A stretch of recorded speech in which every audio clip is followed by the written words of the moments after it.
Netcasting. What's up, Yep. netcasting world? Bad Publicity here. Thank you very much for tuning in to this barrier episode. If this was real good barrier thematic episode, we just end the run right here. Just cut the cast. What's going on, guys? Hey, what's going on, guys? How's everybody doing? Those smooth, sultry baritone voice right there, that's Hollis. Fresh, you know how I get fresh off an SMC commentary. Yep, this guy, man. It's great. Still recovering from that weekend.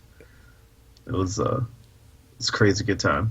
Yeah, it was a lot of fun, right? Because Yeah, to me, it's always been like a sort of I wouldn't say dream, but it was something I was working towards eventually being able to do like commentary for Ben and working like even more closely with you, Corey, with like the SMC, and so it was a really good opportunity. And everyone seemed to just have a ton of fun at the event. Like, it was crazy. yeah. It was incredibly flattering and really awesome to have people.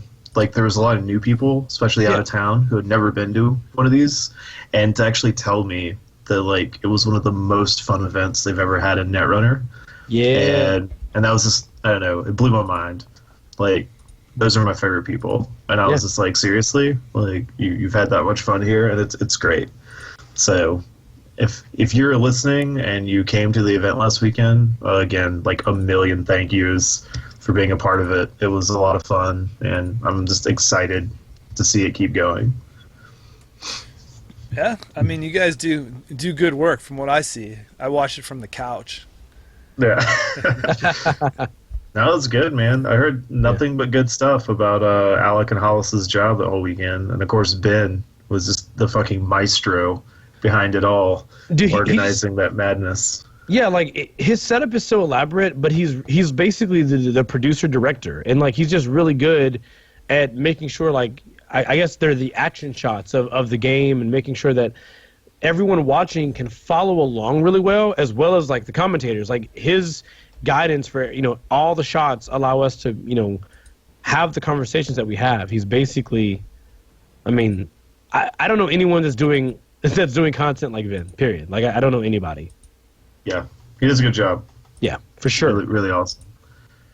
So yeah, so that was last weekend. It was crazy. It was a good time. And congrats again to Travis. Yeah, man. That man worked really hard to get where he is. So I expect to see him do some good stuff at Worlds this year. Better watch out. Yeah, he's pretty much he's top tier. Take him in take him in the pool. That's that's a good idea. Yeah.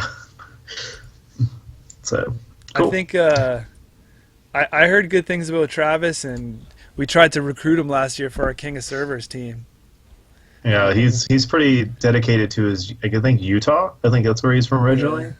Yeah. He has a lot of buddies and stuff out there that he plays with. So it's cool. Good on him. But that marks 2 years in a row where the winner came from the LCQ. I said before that tournament, you got to watch those guys who play Netrunner nonstop all weekend. I thought They come in hot. I thought with because Hollis was telling me now that he saw like the behind the scenes stuff. He said it was all scripted. Like, people are told to like play what cards, and No. and the winners are like predetermined and stuff like that. Like, it's all just to put on a good show, to put on a good stream, Like, Never. You're right. You're No. right. Because it's the only way it all makes sense, isn't it? The only way. No way. it's the only way that Kate can keep winning, right? Yeah. Considering that he switched to Kate that morning. Yeah, Because he played. because he was what told was he playing? to. He read the wrong script. Right. There was revisions. Like, you showed up with Anarch? What is wrong with you? That's last year, man. This is a new season. We gotta make Shaper good again. All right, let me ask you guys a question. Let's get into this right here. What makes a good barrier?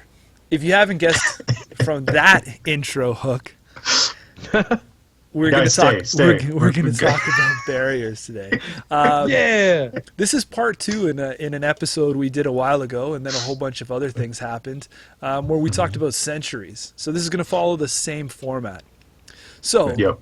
I am just going to break in right now and tell you that a barrier is one of the 4 main subtypes of ice that a corporation uses to protect his or her servers. Barriers are generally characterized by pure stopping power with lots of end the run subroutines. And are fairly efficient res to strength ratios. They are broken by fractors. So that's the official definition of what a barrier is. So don't bust me if you're like, these barriers don't have fairly efficient res to strength ratios. That's just what I'm reading from a script. That's what we were paid to say. 33 in the game. 1 has been spoiled. And there's a few types. I cannot edit that out. I apologize. We are live. Bless me. So we've seen barrier / morph. We've seen Biroid, Grail, AP, Tracer, Next, and Psi. So those are your ones that we know of that are sitting right now.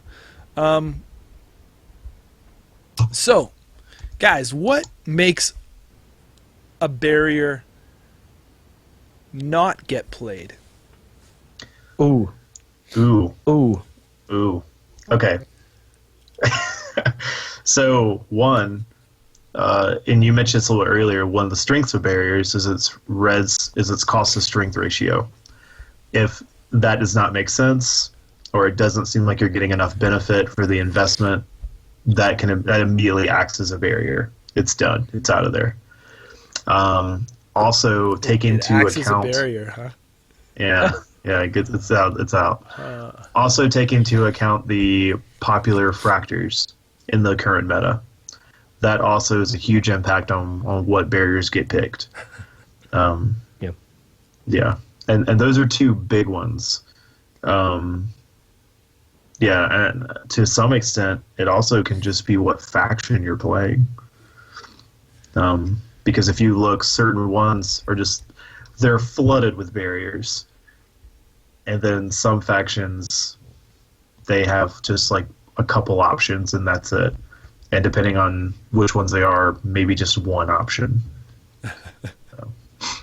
Yeah. You can add to this, any of you guys. Hollis, I like to hear. I think what I will say, part of what makes a bad barrier are usually going to be like conditional factors. It's very often in Netrunner that, like, and we see this trend all the time. Some of the most commonly played ice are ice that are good no matter what the circumstances. So the runner doesn't need any sort of conditional factor. The runner doesn't need to have tags. The runner doesn't need to necessarily have X cards in hand or have X link.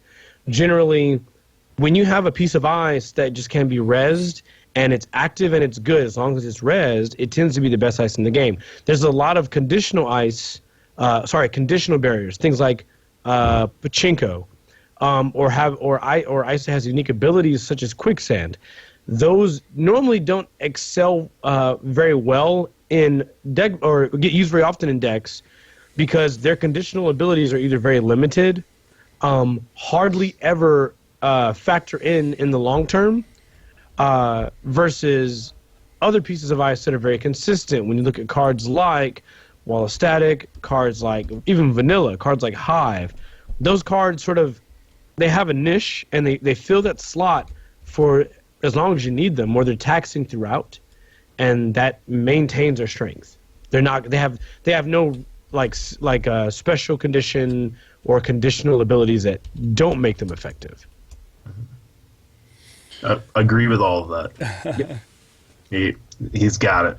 Yeah, well, for me, what makes a barrier not get played, I think you look at some of the characteristics of what we're trying to do with a barrier. We're trying to pop something up very cheap, just end the run, and apply a little bit of tax on top of that. And it all depends like what tax you're putting on based on, like you guys said, the most popular way to bust those at the time.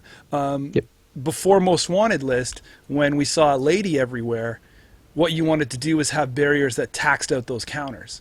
And it was very important to get that down, and have a barrier that kind of wouldn't be broken by David, so it's not high enough, so they're actually forcing to use those lady counters. Or you're basically looking at what Corroder does, and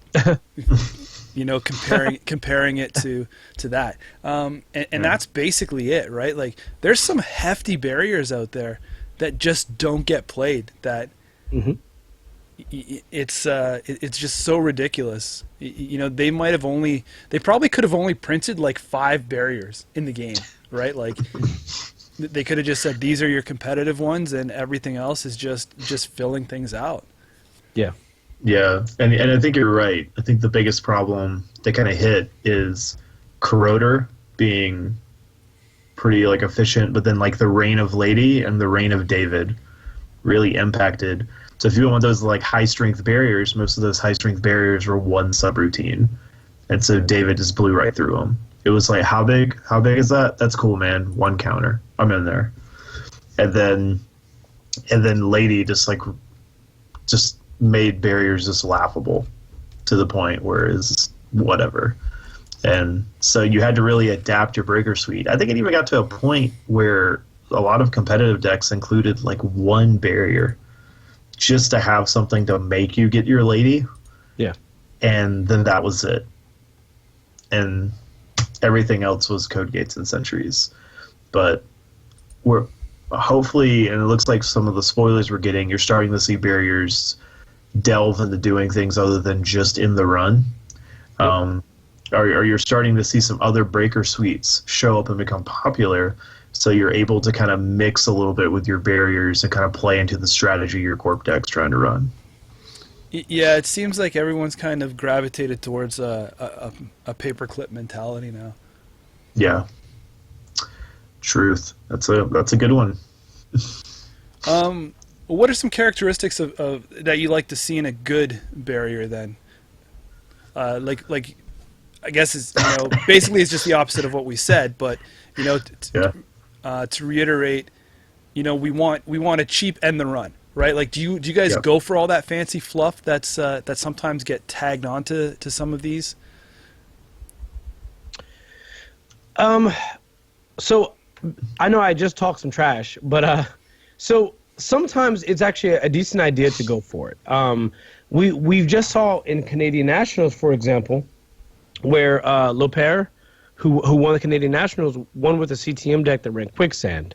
And part of that motivation for running a card like Quicksand is that because like Paperclip is so, Paperclip and Corroder and things like that are so common, it made more sense to run Quicksand so that if in the event, they had used parasites on other targets, Quicksand would just keep getting stronger and stronger and stronger during the game. And while its cost as far as strength ratio was a little bit off for what it does, the fact remains is that, over time, it could potentially be worth that value. I would say that there's a few cards which sort of break the mold for what makes a good barrier, primarily because even in its alternative way to get through it, it's more taxing than other options. The primary example I think that we can think of is like Eli 1.0, right? Yeah. Yep. Like, Eli ends the run, but it has the secondary condition where you can break subroutines by using clicks. Well, now you have to kind of consider what the value is of those clicks. Like, you could pay 4 with the Corroder or 3 with the Paperclip to fully break Eli, but even if you don't have the Paperclip or Corroder, now you have to spend 2 clicks to get through Eli 1. And in some cases, a click can be worth 2 credits, it can be worth 3 credits, it can be worth a lot more than the money you spend using a standard breaker. So while it's still conditional, it's still effective. Mm-hmm. Yes. Yeah. So some of that stuff got called out. What do you guys think are the best overall breakers right now then? Like breakers or barriers? Barriers. Yeah. So currently right now what I'm seeing a lot that's getting played So since NBN's still all over the place, you're still seeing things like resistors and vanillas. And this because those are free, right? Free piece of ice is awesome. And a free piece of ice with an end the run, fantastic. It forces the gear check and makes the runner have to adapt to get through it. Resistor, a little less so, because if they have money, they could try to pay through the tag, but you're paying nothing for it, and you're potentially costing them anywhere from 3+ credits to get into that server. So those are awesome, seeing those. Eli, still popping up. Let's see, Wall of Static, probably. Yeah, I didn't see so much of it over the weekend, but it's out there. I know I ran with it at Nationals and everything. It's being pretty solid. You know which one I like that has stuck around for a while is the wraparound. Oh yeah. Yep. It's such a versatile piece of ice. It's kind of been my go-to barrier for a long time, and now it kind of depends on what faction and my choice is and the way things are shifting. It's not really the immediate go-to, but it's still something that you can think about if you have an influence or two left over to slide in, one or two of these wraparounds. Because it was just so deadly to have that +7 strength. Yeah. Yeah, and it's also a card that plays into hitting the AI-dependent runner. And that's where it got a lot of its benefit, because, it's super expensive for Faust. Eater it's so expensive for Eater to get through.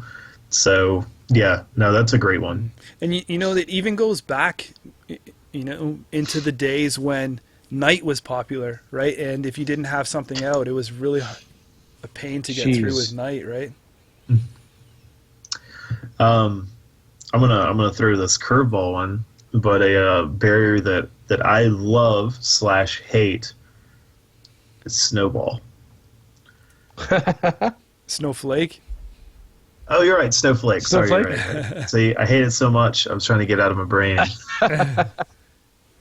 I've played games against this though, where you get the corroder, and you're just like, I don't want to keep paying through this. It only costs them 1 to res it, and it's not even a guaranteed in the run. It's just annoying enough to make you want to do it, and I don't know. It's a cool one. You may be seeing more of those in the future. Who knows? What, Psy? Who knows? Yeah. So what about the best ones that are let's look at faction specific stuff here. So if we want to look at what Jinteki has and the evolution of Jinteki, I think they had Wall of Thorns sitting in the core. Baku, how you say it? Baku, no. I don't know. Right. So Wall of Thorns. They have the Snowflake, the Himitsu Baku, and Ashigaru. Yeah. Right. So that's Jinteki's barriers. Out of those ones there, I'm going to say that Baku is the best. Yeah.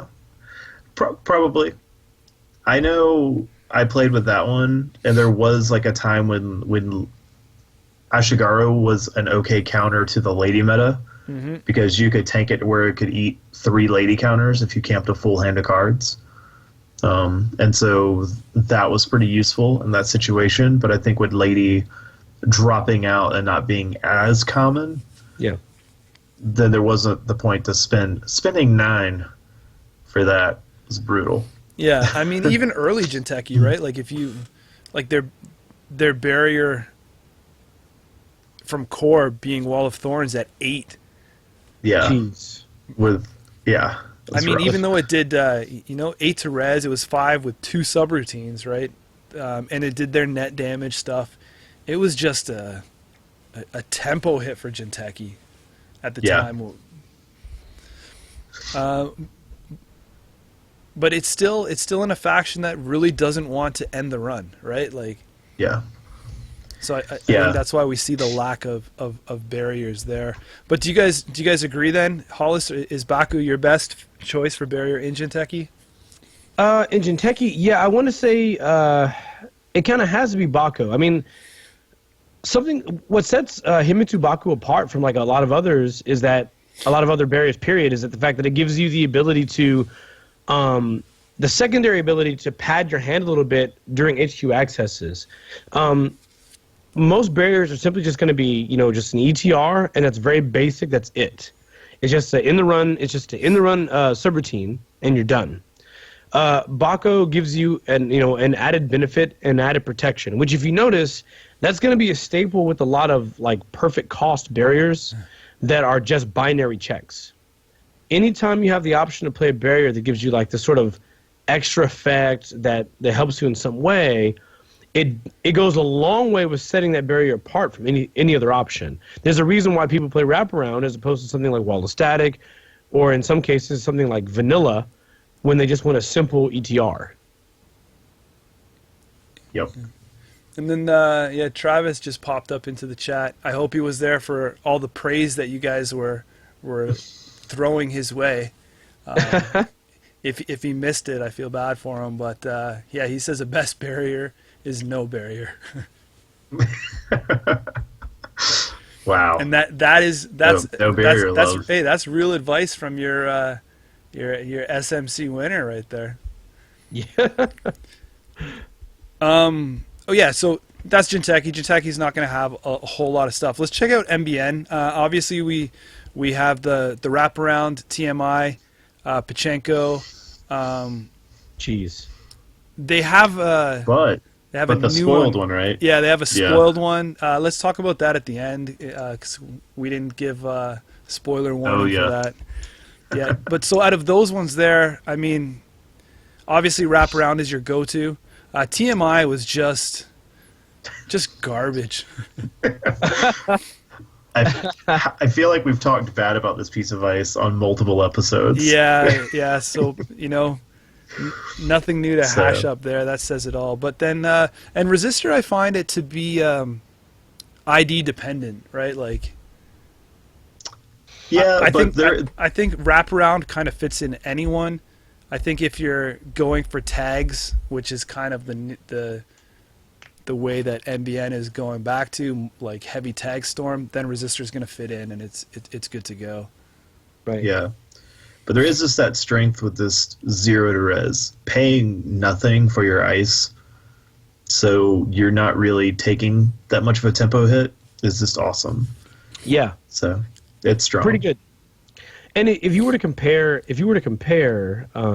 resistor to something like Pachinko, it's so interesting because they should almost, when you look at it, they should almost be the exact same card.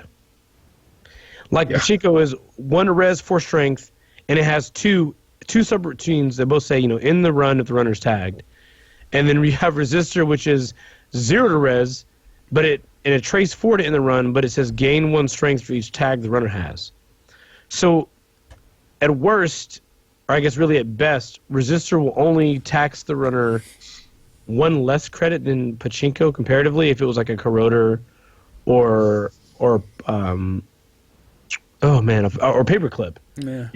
With the added benefit that it costs nothing to res resistor but 1 to res Pachinko. Like costing 0 is insane. Like it's so crazy. Yeah, and the fact that resistor can usually constantly be doing something, where there's situations where Pachinko does nothing. Right. You pay the 1 to res, and the runner's just like, "Oh, it's cool, man. I'm in there. Thanks." It's crazy. Now, when I think when I look at these, I think you got to give the edge though still to wraparound, even because wraparound is going to win the out of faction award, right? Like, yeah, yeah. Wraparound currently is the best. Yeah. But that can change, especially if because one of the strengths wraparound had too, like being splashed out, was also because it could deal with some of the AI and stuff that started bouncing around. Yeah. And you might be seeing, if other cards come out that give you like similar style abilities or if those type of breaker suites starts falling out of favor, there might be other choices people will pick. But wraparound's still a great piece of ice. Yeah. The big ones you see out of faction, so NBN we can kind of close off. Moving into HB is Eli is the other one that used to be all over the place just for its ability to tax, like we were talking about at the top of the show. But still staying with that out of faction stuff. I mean, if you want to know how good wraparound was, I've seen Wayland decks splash it, and Wayland is the barrier faction is saving for last, right? Like, isn't that ridiculous? Mm-hmm. Yeah. Well, yeah, you saw a Wayland player. That's crazy. Yes. Yeah. Yeah, I mean, sorry. We got Robot Hollis. There we go. We got him. Okay, sorry. What separated wraparound was just knowing that, like, for a while the meta was very heavily dominated by a lot of AI options, right? We saw a lot of Faust, we saw a lot of Eater, and so wraparound for one influence, super taxed those builds where it made them, pretty difficult to deal with. Whereas a lot of the other barriers, outside of other factions, did not have the same benefit. So even with barriers, even though they seem sort of bland, even though it seems like they're kind of very simple in what they do, simply having a benefit that sort of hoses or slows down a very specific build completely changes how effective that barrier is. Because wraparound goes from being a two to res 0 strength barrier to a 2 to res 7 strength barrier when your opponent primarily uses Faust. It's insane. Mm-hmm. Yeah. So let's dive into HB. So HB had the Eli 1-0, Heimdall 1-0, Heimdall 2-0, Marcus 1-0, next silver. Oh, and the big daddy, the Wotan. Wotan. Wotan.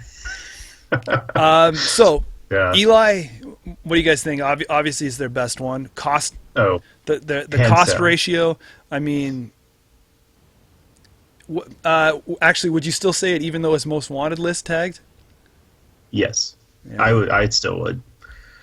Same Eli is so interesting because he has a great strength, 2 subs for the low res cost, but even his negative can turn out to be a benefit because he's such a good early game ice that if you have a runner that just wants to keep spending clicks to break through him, that's great. That's fantastic because you're getting all your actions while you're pretty much cutting the runner's turn in half every single time. And most of the time in that type of progression, the corp comes out on top because the runner needs that extra time to get the setup in order to survive the mid game and the late game. Right. So. But Hollis, the big daddy Wotan is a 5 influence card. I know we've had this discussion, so I bounce back to you. What if that's 5 influence? Shouldn't that be the best ice?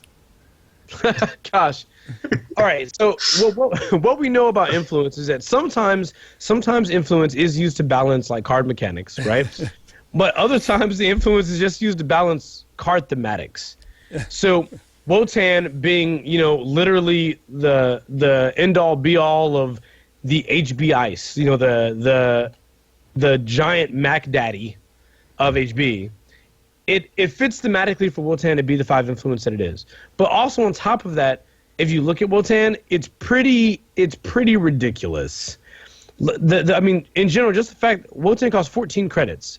So number one, it's so expensive, you'll hardly ever see it res. But on top of that, it's a 10 strength barrier with 4 subroutines. When you look at it like that, yeah, it starts to make sense that it's so expensive to res. Let's not forget that DNA Tracker comes out as for Jinteki, which is a code gate that is 8 to res with 3 subs, and it's 6 strength. If by chance there was a way to lower this strength by 4, or the cost, cost by 4, the cost by 4, would you play it? Would I play a 10 with 4 subs? Yeah. I probably wouldn't, but I would consider it more than I normally would for sure. Yeah, yeah. You don't think it's going to be in the new HB identity? No. He says with confidence. I don't think so. In general, ice in general, and we'll find this even in barriers, right? Ice that tends to be very, very expensive to res tends to not get played because anything could happen. If the runner applies the right amount of pressure to a server, resing a card for 10 is still too expensive. In this current meta, sometimes resing a card for 4 is too expensive. So, I mean, knowing that, it's a very hard sell to convince yourself, hey, I'll res a card that costs me 10 that can have any number of things happen to it. It just depends. Yeah, man. Just get it off the ABT. Got it. Got it. Yeah. Boom. Just ABC it. Is that how you do it? Because I next design it from the start of the game. Yeah. Yeah, dude, just ABT it. You gotta believe. So Corey and I were talking a little before, and we were wondering the strength of some of these barriers, what we're gonna see, even like cards like Wotan and the Heimdalls with the new HB coming out, but also how big a play is it going to be with the criminal cards? You have Khan and her de-resing and resing. Is that going to be a big factor to deter people from playing some of these higher cards if Khan makes a move? I mean, a lot of people are saying that Khan is not going to be all that, so maybe it's nothing to worry about, but there should be some people out there still testing, right? Right. So while I think it's possible that Khan could overtax like barriers because of de-resing, I think that in general, like barriers, a lot of the barriers being played in decks right now tend to fall in the category where they're low to res, and they simply do a hard in the run, and that's their intended purpose. Like, it's so rare that you'll see a barrier that does anything else beyond in the run and actually be effective. They're basically, in the current way Netrunner is played, in the current way Netrunner decks are built, barriers are primarily used as a binary like ice check. So it's pretty much you're shut off. You can't get in here. Go find the barrier and then come back to me. Have your people call my people. That's the way barriers are, technically are right now. And so there's not really a lot of danger per se for hitting them. It will take cards closer to the bailiff, closer to the wall of thorns, excuse me, before we actually start seeing barriers be a lot more impactful beyond the low cost, like just binary in the run. Yeah. I mean, what if you start Heimdalls, seeing a danger to hitting them, like that could really shake them up? Sorry, hypotheticals. Getting crazy. Yeah, I mean it could. Yeah. I mean, like if we end up in the scenario where basically barriers have more teeth, where having an in the run fire on a barrier does more, then I think we're in for a lot. Like, and a great example of that I think might be, and we're talking fun here. A great example of that would be something like the Builder of Nations, like in Wayland. Builder of Nations gives you the option now to do net damage when your opponent breaks, an advanceable barrier. Oh, meat. I'm sorry. Yeah, meat damage when a runner breaks, the subroutines, or sorry, passes, I guess is the term, on a on a barrier. And so if all barriers all of a sudden have some teeth, it means that now encountering a barrier is a much bigger deal, because now you're dealing with taking meat damage, or having your opponent gain credits. The problem is that you have sentries in the category where they a lot of the time will destroy a program. Koge's doing these like really weird things, like returning a program to your hand or taxing the runner additionally. Barriers are straight up, most of the time, I would say 90% of barriers, 95% of barriers, they're completely binary. There's nothing really bad that happens. You hit it, you take it to the face, and then you continue on. Yeah. You bounce right off. Yeah. So in faction, the Heimdalls, any comments on those guys? Obviously they were steep before. But getting a Heimdall 1 for 4, in the Architects of Tomorrow is going to be decent. I think they'll see play in that ID for sure. Just because their value ratio is really strong. Maybe 1. I don't know about 2. It really, well, I mean, does someone else want to comment on Architects of Tomorrow with barriers before I jump in? No. Yeah, man, do it. Oh, snap. Go crazy.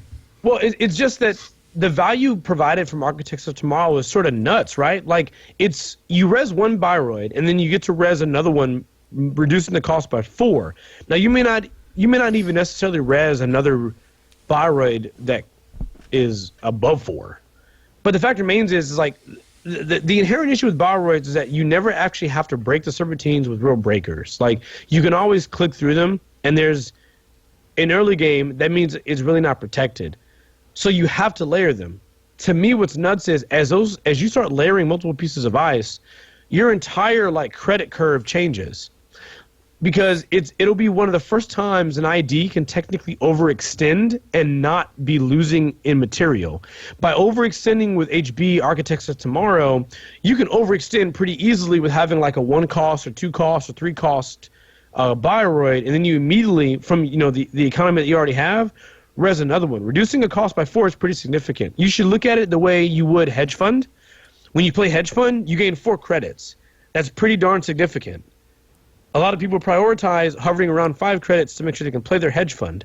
So an ID ability that says, hey, I'm going to res this Eli, bam, and I res a Heimdall 1 for 4 more, you basically just gained a hedge fund equivalent of credits there. Which to me is nuts. That's insane. Yeah. It's totally insane. Yeah. And that's why I think Eli will make a bounce back. Right. Oh, I mean, easy. We saw it kind of spike down, but his roller coaster is just gonna should go back up. The last ones to talk about, Marcus kind of came and went with a bang. It was cool because he did a little something else other than the double end run, but he's not really used all that much. Yeah, I think he was initially the substitute when Eli hit the watch list. Yeah. And then he wasn't really a substitute for Eli. So he didn't work out, and other cards made the cut. Yeah. And then I think next silver is too...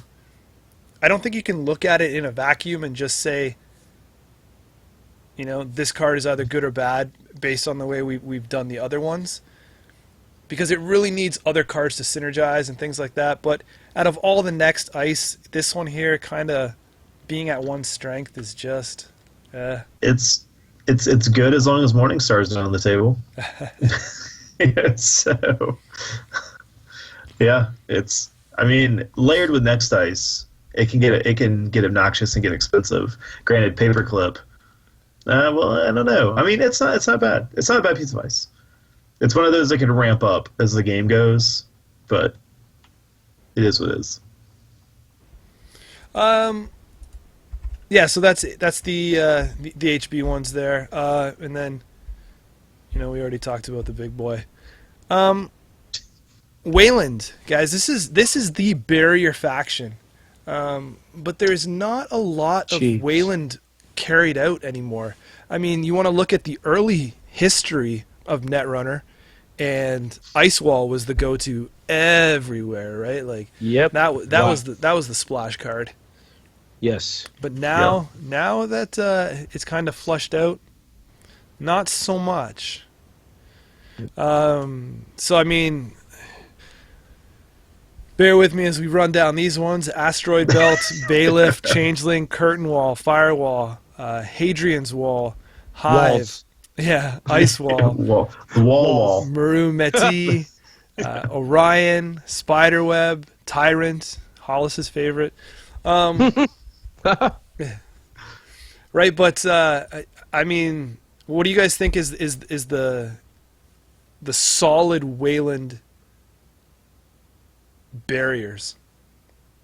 So, I think the ones that are strong. I mean, Ice Wall's still not bad.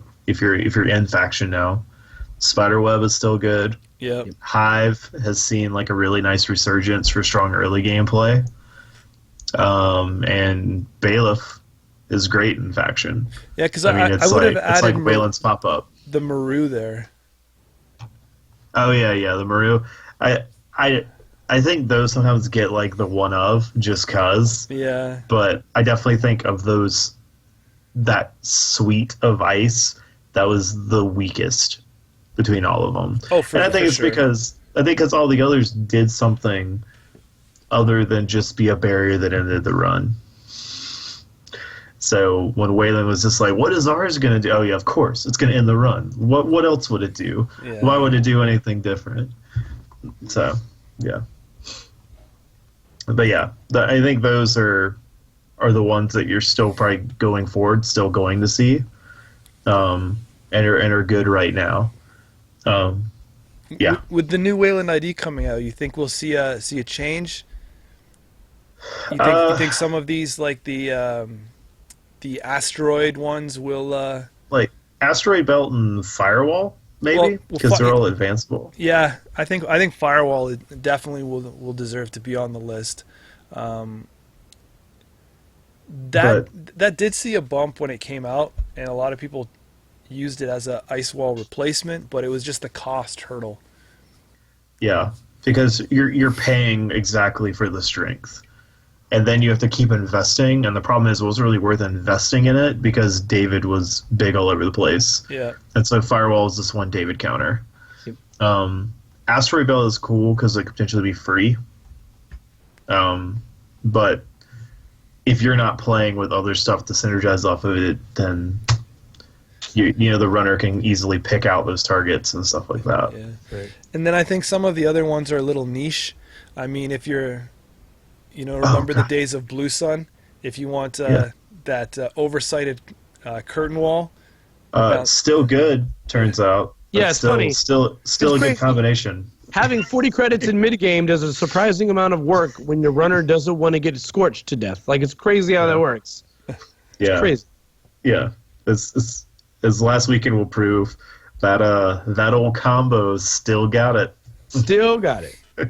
Jeez. Yeah. Anyway, yeah, Curtain Wall's great. Anything else to say? Like, I mean, I think the Wayland ones, they've just been so blasé, right? Like, there hasn't been anything fancy there. I mean, Orion, obviously. House is going to tell you how much he loves that ice. Orion, the best, right? It's so good. It's 8 strength, dude. I'm not gonna lie. I got one of my friends, Anthony, hard rezzed an Orion on me in one game, and I was sitting there like mathing everything when I was trying to break in, and I was like, all right, I'm good. And he hard rezzed an Orion. I ended up being a credit short, and he just like wrecked me. And wow. I was sitting there, and I was like, yeah. Turns out I didn't math for you to hard res an Orion. It just slipped under the radar of ice. I thought that might be.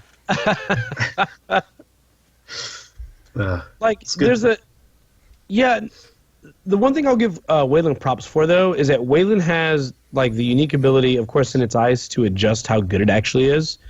While that's generally not fantastic, because the same credit cost it takes for a lot of the Wayland cards you could advance to be better, you're probably better off just playing another layer of ice sometimes. To me, the shining example of a card that I really enjoy, actually there's 2 shining examples. One is Hive, and the other is actually Tyrant. And the reason why is, I'll explain, sorry. The reason why is because I feel like... Please do. Sure, yeah. Okay, so... To me, the one thing that separates barriers from a lot of other pieces of ice is that there's a limit, if you will, on the number of subroutines that the ice can have at the same all at once. And I think it's because at some point in time, FFG realized, hey, by adding subroutines to a piece of ice, it's extremely powerful. It's better just to increase strength versus add subroutines. Because not many things interact with the number of subroutines on ice.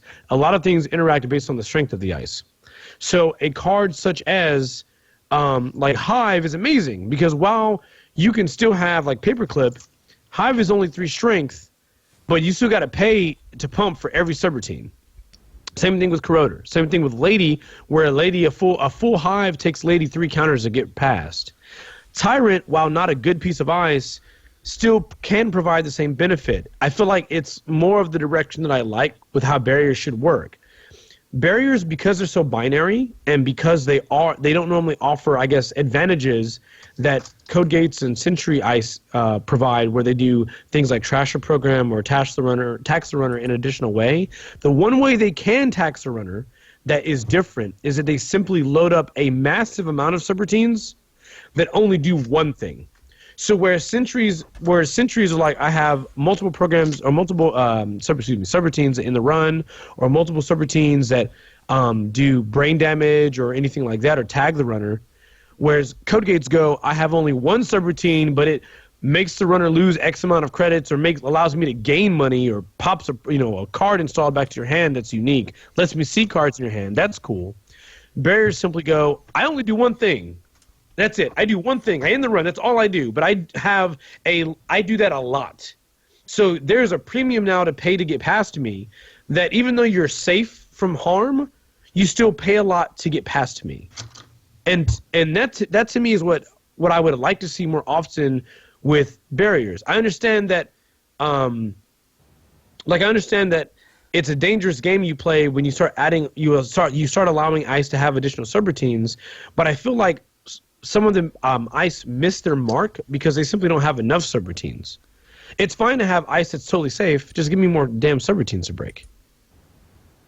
And all of a sudden, barriers become a new great piece of ice. Lady all of a sudden is not a ridiculous breaker anymore, because when Lady has to pay 3 counters to get past a piece of ice, it's not a great breaker at that point. It's efficient, but it's not great to have in mass when every barrier costs you 3 subs, or has it takes 3 Lady counters, or 2 Lady counters. It's too expensive. Sorry, that was my little mini rant on fantastic, good barriers. So, are you saying that is Tyrant going to make a bit of a play here with that new Wayland ID? No, I guess what I'm saying is like I feel like there has been a mark missed with the amount of, like, overall on the amount of subroutines barriers are allowed to have. I feel like very often barriers like Firewall, for example, Firewall is pretty darn good, except it has 1 sub.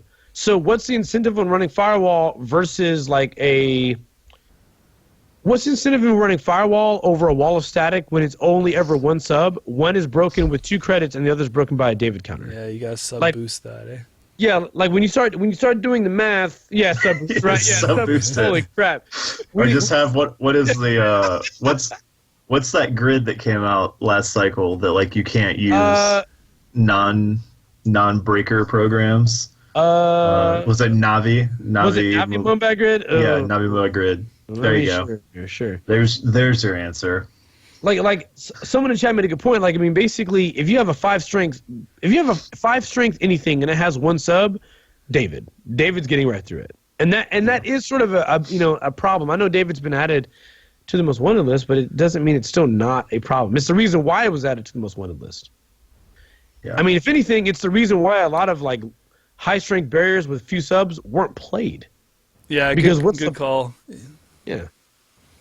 Yeah. And that basically sums up pretty much the barrier package right there, right? Like, barriers kind of got pushed to the side. Nobody gave two wazoos about them because of what David could do, because of the efficiency of David, because of the efficiency of Lady,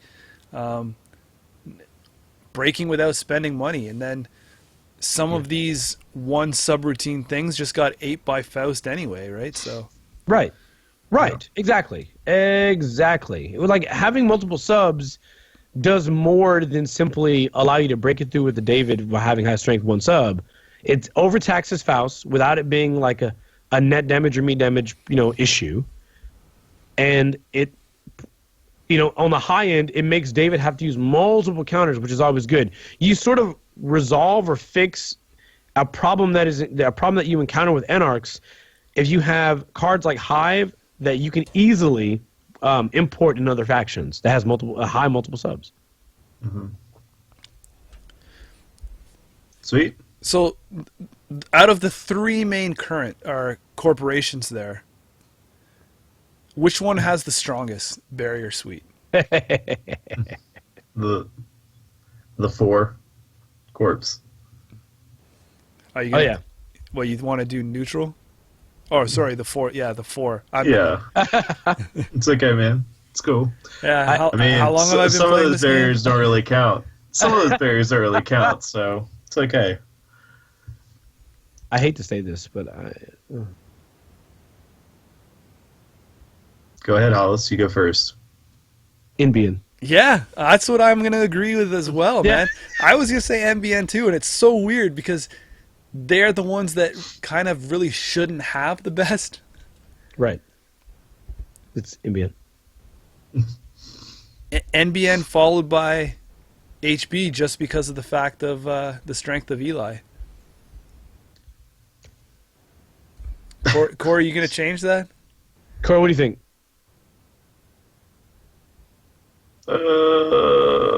I mean, I don't want it to be NBN. Well, no, I don't think anybody does. I mean, but I think it is. I mean, they have this because they're in what's getting played right now. Yeah. Their barriers are great just because they're cheap and you're just wanting cheap reses, and that's what they provide. Cheapen the runs. Granted, with vanilla right now, if that's what you're looking at, I would almost say neutral. Well, that's why I didn't include them. That's vanilla, why I didn't include them there. Right. Going into I the do neutral ones here. Oh, yeah. What do you? Oh think? no, I would say I'm also on the boat that I think HB is coming up like quick on it. But maybe this could be the cycle where Wayland gets barriers that do different things. Where Wayland gets barrier right. Yeah, they're like, hey, we're the barrier faction. Our barriers can multitask. And it's like they had like a big corporate meeting and they said, guys, we're not living off the strength of Ice Wall anymore here. That's right. People have lost faith in us. They're just like, guys, we're sonicking it up right now with these barriers. Yeah. People are getting sick of buying the same barrier over and over again. we really got to diversify. They're going with these open source barriers here. Yeah, these neutrals. We're starting to feel like Weezer albums. Wow. Weezer albums. Anyway. Like I'd love to put this on record. This one made me chuckle with Dean in chat. He said Wayland won't get shit until 2025, aka Corset 5.2. Which, you know what though?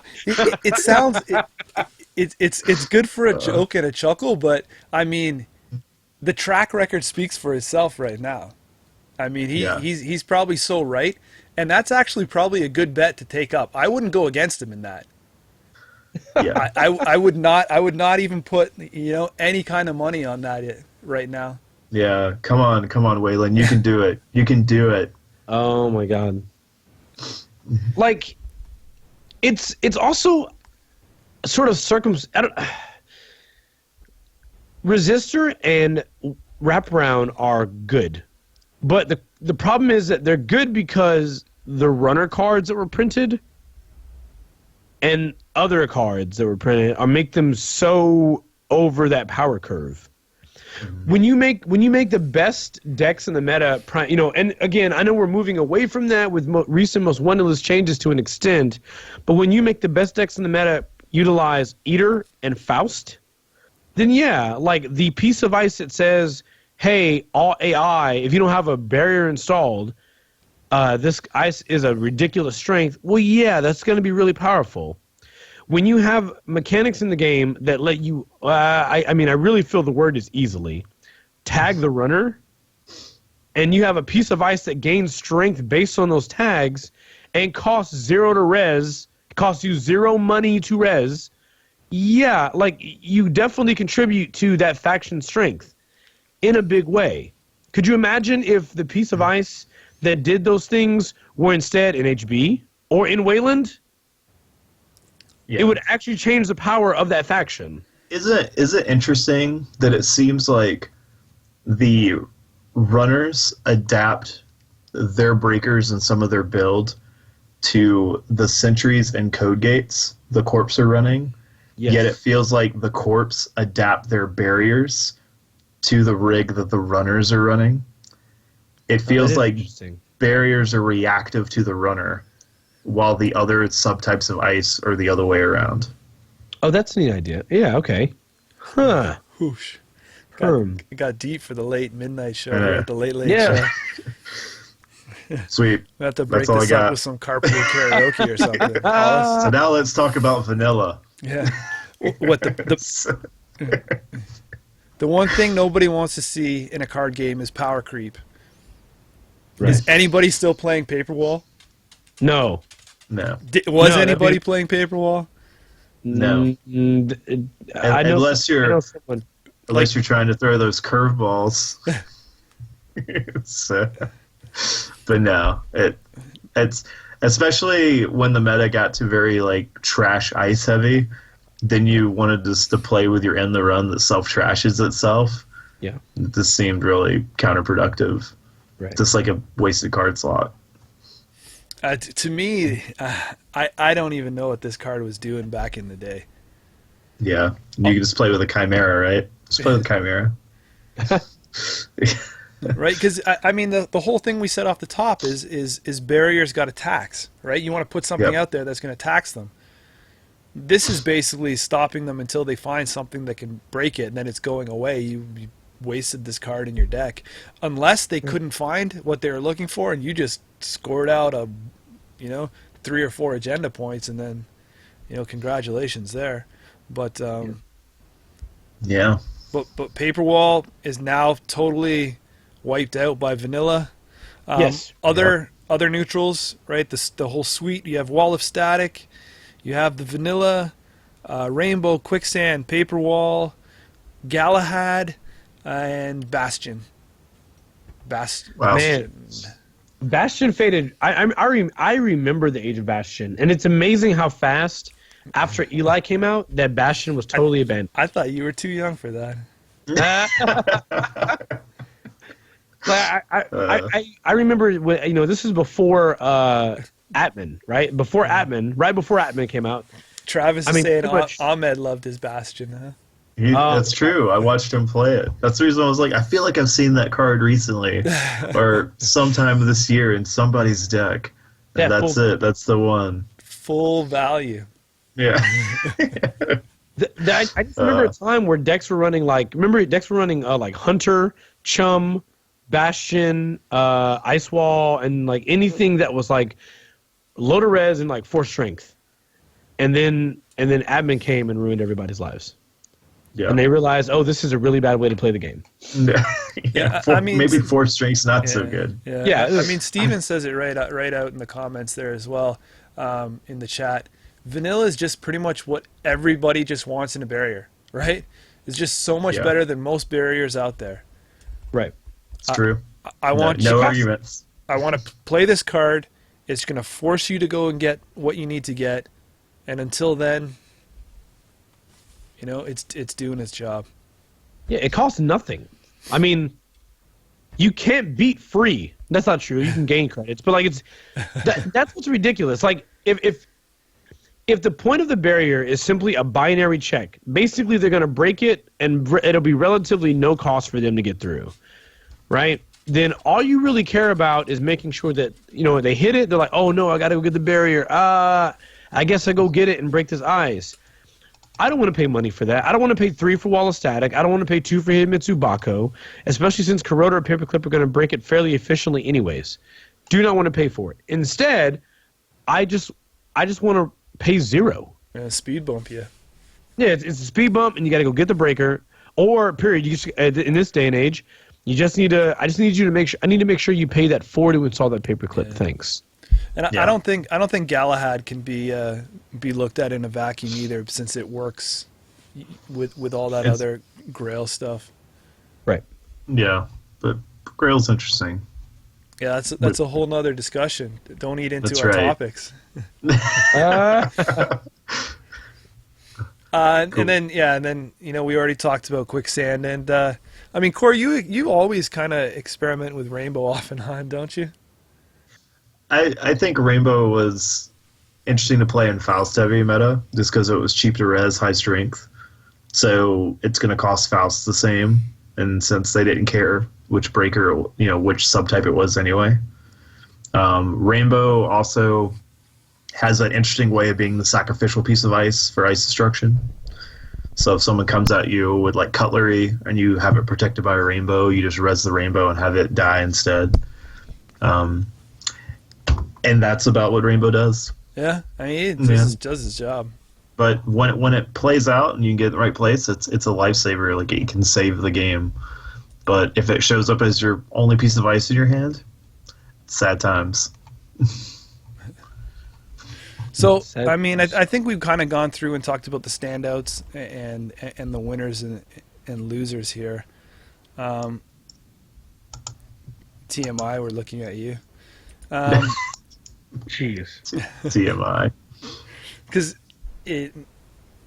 so basically those high cost barriers right now that are, I don't know, what do you want to say, 8 and up, 9 and up? Yeah. Are kind of, grouped together to make some of the, the worst ice right now. Maybe that can change by some of the cards by the end of this cycle. We are seeing interesting ways for the corp to get money. So, it's it could be swimming. We could be swimming in credits by the end of it, and some of these expensive ices get rezzed up a little better. Mm-hmm. Very true. What do you guys do for barriers for your ratio in your deck? any set amount? Are you running decks with no barriers? Like, what's the idea here? That's a great question. I think a lot of it, because one, you should look at your play style of your corp deck. How important is it for you to end the run? Again, it's a big thing. If you're playing something that's like Jinteki, net damage-esque, where ending the run's not that important, you don't really need a lot of barriers. You may use like one as a gear check just to stall the runner while you set your plan up, and that's about it. But if you're actually trying to build servers and score agendas behind them, or like just protect like your main, your centrals, then you want a decent amount based on how you're ending the run or stalling the runner out on your other ice.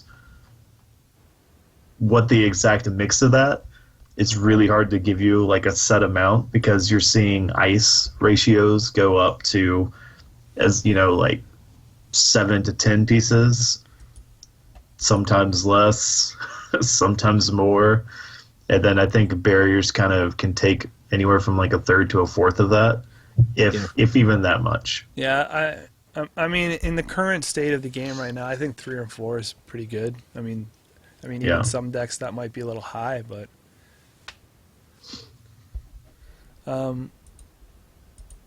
anything you guys want to add for the most wanted list? Is there, so currently there is no barrier sitting on the most wanted list. Well, it's Eli? Oh, Eli's shit. Man, I'm not doing very good at all with this stuff.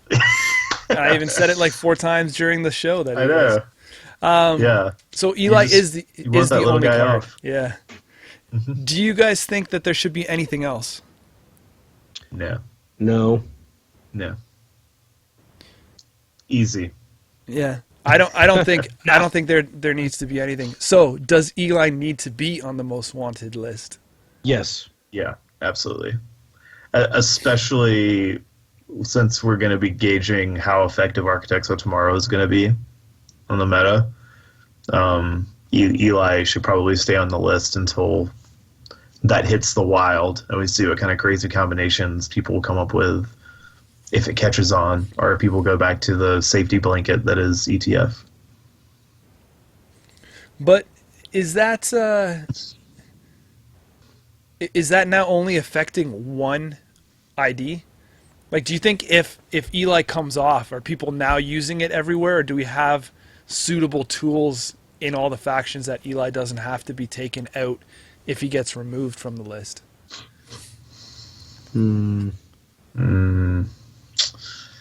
So it's interesting, right?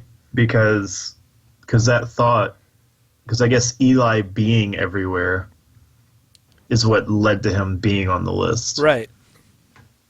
And so I feel like if you took him off the list, that would happen again. He would pop up in like every deck just because his influence cost is great for what he brings to the table. Yep. But do we now have the tools to deal with that more efficiently? Like, is the balance better now? Like, look what Shaper's getting with their stealth stuff.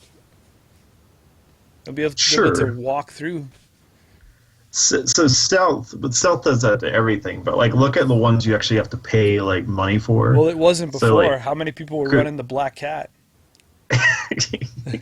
Oh my God. Yep, that's a low blow. So, but like if you look at Paperclip and Corroder, like Eli still holds up really well to those breakers. Still taxing. So I'm not saying that's bad. I mean, because he was a breaker that was worth, or a barrier that was worth taking. So, but I felt like he was the barrier that was worth taking. Yep. And I think and maybe that's something that should be closer to HB's thing, instead of it just being in like every corp deck. I think that I will jump on the other side of the fence. I'll be the 1 versus 2. I appreciate that. I think it could come off. I think that if it came off, I don't know. I think we'd see it around in some factions, but I don't think we'd see it as much as we did before. There are barriers being played in factions and at certain times now, just because they complement the IDs. Like I said, like I don't think in some of these NBN decks, I think Resistor fits so well. Right, and I don't think I would choose Eli over that. Maybe not. But Eli does cost. Eli does have potentially a higher cost than that, and I think it's all about like credit swing. So like Resistor, you're spending nothing to potentially cost the runner the install of the breaker and 1 credit to break, and then while Eli, you're spending 3 to then have the runner get the breaker and then probably spend around 4 credits. You're still coming out on top on it, and then that's consistently 4 unless they want to spend clicks. Yeah, I mean Resistor does it is based off the tags, right? But yeah, so it can fluctuate, but I don't know. I still like the Resistor and wraparound in faction. Yeah, Hollis. Yeah, Hollis. How do you feel? How do you feel? So as much as it would be, it's cool to see Eli come off the list. I feel like, in general, they sort of made Eli a little too good. I mean, being a 3-to-res like barrier with 4 strength is already good enough. The fact is that the thing that makes Eli conditional, where you don't actually have to spend money, is technically more taxing than spending the money. Mm-hmm. And I think that's the trade-off. I guess the way I would look at it is think of it like this. So when you look at Temujin contract, a lot of people, at least when I read Reddit, a lot of people will make the statement, well, I mean, the obvious drawback of Temujin is that you have to run. And it's like, nah, I don't think you realize that's also a benefit. Because Temujin allows you to make a run, accessing cards and gain money on top of it. It's not just like, oh God, I have to run the server and instead of accessing, I gain money. It's the opposite. Yeah. Eli works it so it's like, all right, so you have Corroder out. Well, your choice is either pay 4 or pay 2 clicks. By the way, one of these things is actually worse, but 4 is actually a lot of money. So one of these things is actually worse. You have Paperclip. All right, that helps the math a little bit. Pay 3 credits or pay 2 clicks, but 4 credits to install for the first time. Yes, that is expensive. So I feel like even though Eli was designed to sort of have this drawback, like this inherent drawback that it has, which is, oh no, you can pay, like you can lose a click to get past it, you don't actually need a breaker. That ended up being more positive, I think, than they expected. I don't know if they necessarily knew that allowing it to have to be clickable was going to be as strong as it was. But I mean, the value of a single click on the runner side cannot be denied. A single click could be the installed Proco. The single click could be the load KD for 3, or gain 12 from KD. Like, so when you look at it from that perspective, like a click to break a subroutine doesn't quite add up. It just doesn't. Yeah, and especially because on Eli, you have to break both. Yes. So some of the other Bioroids, you can let some of the other subs fire. Right. And so you could probably get away with clicking once to get rid of like the one that's really dangerous to you. Yeah. But Eli gives you no options. If you're going to click through this, you know, you've got to break both of these subs one way or another, whether you do a combination of click credits, 2 clicks, or all credits. So, it's just so good. And maybe just because when like NEH Fast Advance, I would be like, oh, what's this piece of ice? Oh, it's an Eli. Of course. Oh, hey, what are you playing? RP? Cool, what's this piece of ice? Oh, it's an Eli. Of course. Yeah. Oh, hey, HB. Well, of course you have Eli. Oh, hey, one Wayland player. What is this? Oh, it's nothing because you weren't here. A curtain wall. What? You're not at these events. So my rationality behind this is maybe it's from a design perspective, and I'm just thinking maybe too far ahead. But if Eli comes off the list, I think it helps something like Architects of Tomorrow. Well, obviously, but I think you're going to need that cheap Bioroid ice or in there to be able to pop up.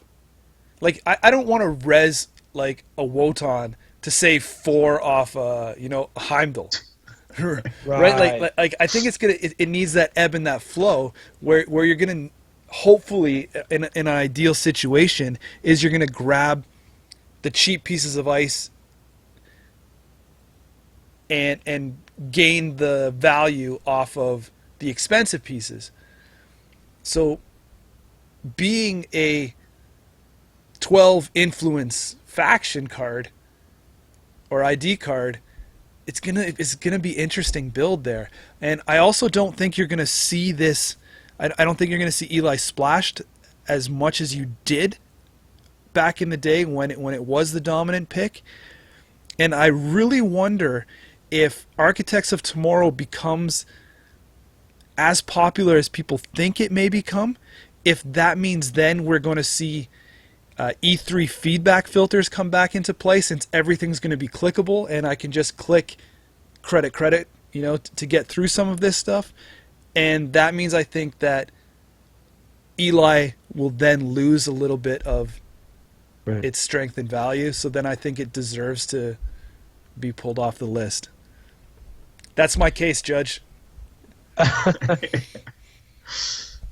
As when Architects of Tomorrow comes out, like I think that the cheap ice that people are going to gravitate towards are probably going to be like Fairchild 1, because it like the synergy with that ID is so ridiculous. Like that HB ID could literally go like Fairchild 1 on any server, central, and then put another Bioroid somewhere else. And basically, if you run HQ and they have Fairchild 1.0, you're going to lose 2 credits, and then basically the corp gains 4 and rests on another piece of ice. Yeah, so, it seems good. Yeah. Yeah. But I also would like to see. I'd like to see the most wanted list fluctuate a little more, based on like when new packs come out, the meta changes, right? So let's give cards another chance, man. It doesn't deserve to be locked away. Let my Eli free. Free Eli. Free Eli. All right. That's what I feel. That's cool, man. I respect that. I appreciate it. Do you guys have anything else? I mean, I think we've all unanimously picked her. Yeah, I think we've all unanimously picked her favorite barrier. Does anyone not think Eli is the best barrier in the game right now? Okay, cool. Yeah, it's like Eli's too good. Like, yeah, too good. Yeah. Too good, man. It's too good. Yeah. Sweet. I do. Oh, sorry. Before we wrap up or we get too close, the spoiler barrier. Oh. We didn't talk about it in the regular one. All right, yeah. And I actually do want to talk about this because I want to compare it to pachinko. Spoiler alert. Spoiler alert. Boy. NBN has a spoiled barrier, and it's also a tracer for you gingerbreader fans. Wait, what? No. Yeah. It's called IP block. It's a barrier tracer. It costs 2 to res. It's a 4 strength. When the runner encounters IP block, give him or her 1 tag if there is an installed AI. Then subroutine, trace 3. If successful, give the runner 1 tag. Subroutine, end the run if the runner is tagged. This should be one Wayland. influence.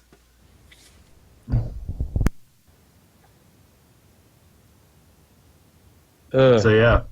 So Hollis, compare Yes. this to pachinko. All right, so Pachinko costs 1 res.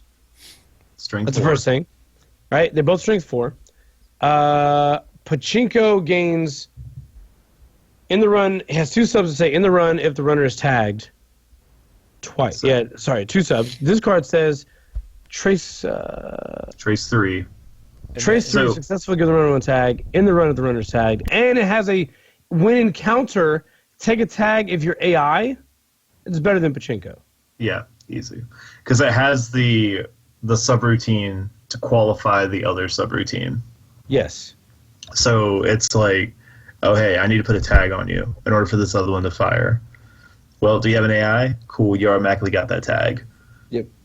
Oh, do you not? Well, maybe I'll fire this trace 3. And it's costing 2 to res. And if the runner needs to break both, potentially 4 credits. Yeah. Pretty good. It's important to know also this card's probably 1 influence, considering that when I look at the pips on the side, the Yeah, the it seems- second one cut in half, but I see no color. Yeah, it looks like it's confirmed 1 influence. Because why wouldn't it be? Right. I mean, I feel like this card. People are still using Faust. Eater's still around for a lot of like Vow builds and like Siphon builds, and DLR builds, right? So I still think a card like this can be relevant, because they automatically give the runner a tag if they're using the AI, which helps you trash those pesky runner resources. Yeah, and think about like Ottman. You know, if Shaper has an Ottman installed, then all of a sudden these IP blocks have another thing that they have to worry about happening to them. Right, that's good. So it's interesting. I think it'll be good. I feel pretty good it'll see play. Over the wrap and over resistor.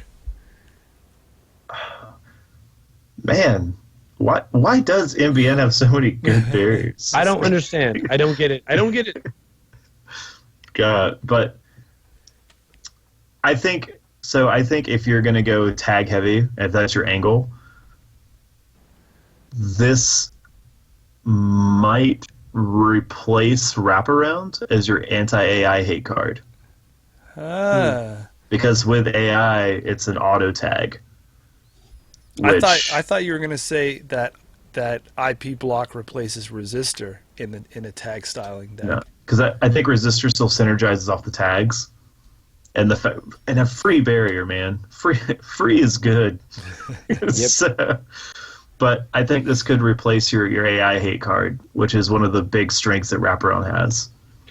Yeah, it definitely feels like in any sync or CTM deck where before I was using Wraparound, I just used this to add more tags. Yeah. Yeah. I think we'll have to see. I'm not sold on it as a replacement yet. I don't know. I guess I'm just being devil's advocate. But It's cool. Is that artwork the Jinteki tree? Sorry, I guess those at home may not be able to see this. I don't know. I don't think But so. Sort of looks like it, huh? It does. It seems really weird why it would be on the MBN card. Oh, no, it is. It actually... Oh, yeah, that is. Oh, my God. Is that the hate, the theme of the 23-second thing coming through? Maybe. Oh yeah, it's locking access to the tree. So maybe the runner's trying to hack Jinteki, and of course it's IP blocked. Maybe it's like, subliminal messaging you to say, play this in a Jinteki deck. This is where it's at. Hollis, try it out. Let us know. Oh my gosh, I'm out. I already did a jingle. I'm not about this life. I don't know. Sweet. Uh, You guys, any wrapping thoughts on barriers? No. Are there any questions, comments, concerns from the I don't know. from those following along? Hollis, you're our chat moderator. I just asked if there's any questions. However, while we wait, I did want to say this. So sentries are kind of just noted for being the eyes that trash programs and brain damage, all this stuff. And I said this earlier. Code gates are known for doing what I will just sum as weird stuff. I would love to see barriers more often, like IP block, start to sort of break that mold and be kind of archetype specific. So whereas IP block seems to encourage the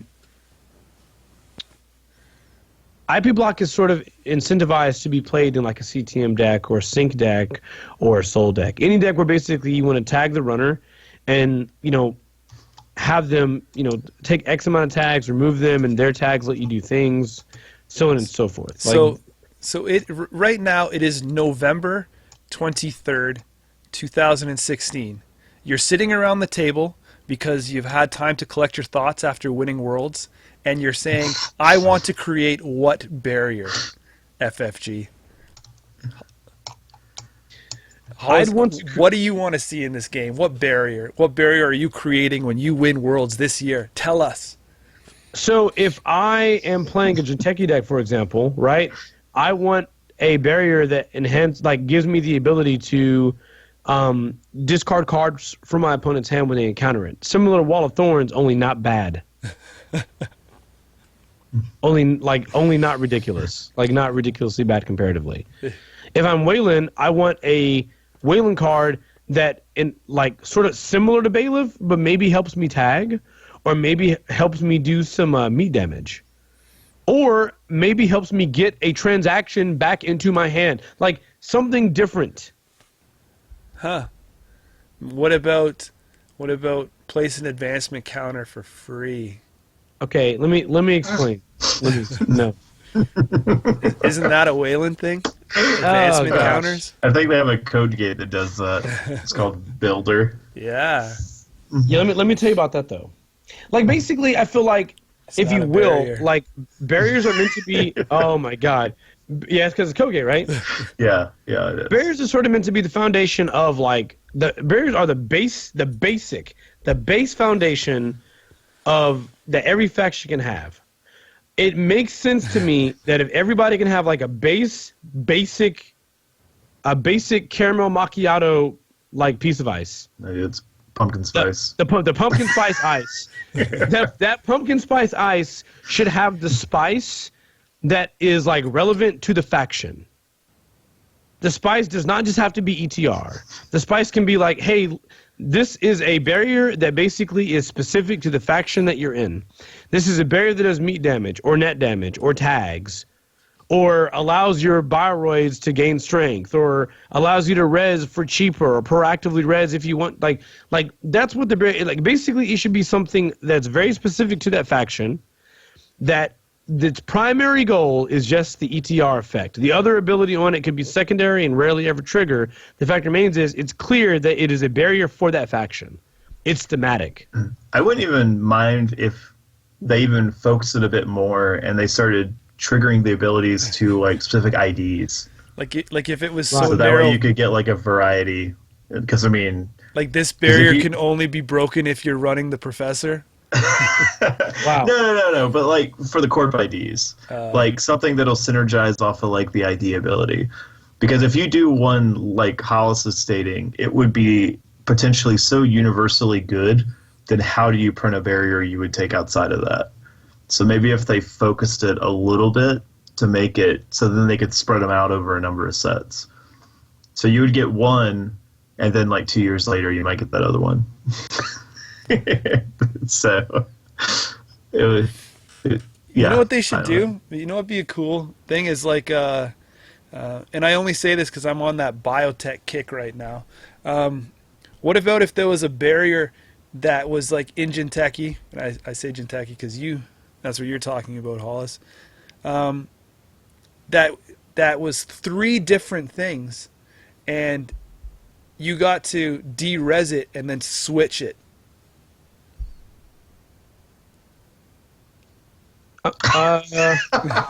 Wait. You broke him. That would be my barrier. There's the one I would create. Oh, I got you. So basically, they would have. Okay. So Like there'd be different. like the last subroutine or double-sided. whatever. Yeah, if the subroutine fires, you can de-res it and then switch it. Like with like a sideboard of cards. To me, that would be neat. Right? It's all the same. It's all the same ice, but just like maybe different strength, different subroutines, and it does something different. Yeah, actually, that would be really, really cool because the one thing that Netrunner doesn't have is a sideboard. I know people have complained about that often, but I think the closest Netrunner could ever possibly get to that, because I don't think they'll ever do a sideboard, would be similar to what they're doing with the like the Foundry, the tank, and oh my god, what's the other one? But aren't we sideboarding like biotech sideboards? Technically, yeah. I mean, technically, Right? biotech sideboard. Rebirth sideboards.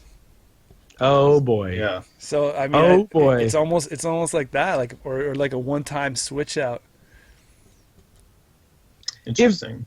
If the ice was balanced and they basically said something like, you pay X amount of credits and a click to flip the card, then that would be really, really cool. Because now you have like imagine what that means for like ice that can technically evolve, right? You could have a piece of ice that starts off as like the lowest version of that ice as 2, and then it has an ability that says spin a click, pay 3. This ice gets a big boost, and now it becomes a super ice. Yeah. But it costs you money and a click mid game to do. Yeah. Or if it was like the like one of them was like pay 3 credits like a subroutine, and then it was end the run, and then the next one, like if you wanted to swap it out, it was like do 3 net damage, end the run, and the next one is like, I don't know, the corp draws 2 cards, end the run. So you get your Charmander 1.0, and then you upgrade to your Charizard 2.0. Yeah, might be on to something. Hey, just saying. That's upgradable Netrunner cards. That's the feature. Upgradable Netrunner cards. That's a free one. It's like a legendary, it's like a legacy version of Netrunner, right? Like every time you play the game, you can open a different envelope, like Pandemic Legacy. All right, guys. For those at home, it's 2 a.m. for some of us. I don't think. I think we covered everything. The chat just had a couple comments. No crazy questions jumped out. Right. I don't have anything. I've said my piece on the topic. Hollis, Corey. No, man. I think we've covered it. The right amount of real talk was threaded in through the episode, right, Hollis? I believe so. I believe so. Yeah, real talk was baked in there. Tuck it in. It was baked in. It was definitely baked in. 350 degrees in the oven. Pull it out. You'll be good to go. For 45 minutes, man. I'm telling you, you gotta cook it for a while. Slow roast that real talk, man. Yes. Thank you very much for the incredible number of people that are in this chat right now at 2 a.m. That's crazy. Wow. Yeah. Eastern Standard. Yeah. Thanks. I'm sure that it's not 2 a.m. wherever all you guys are, but thanks everyone for listening to us, for hanging out with us, for catching us on the replays. Make sure you give this video a like, or the or stars and ratings wherever you're downloading this audio version of this podcast. It just helps us. Thank you very much, everybody. Have a wonderful week. Catch you next time. Later. Have a good night, guys.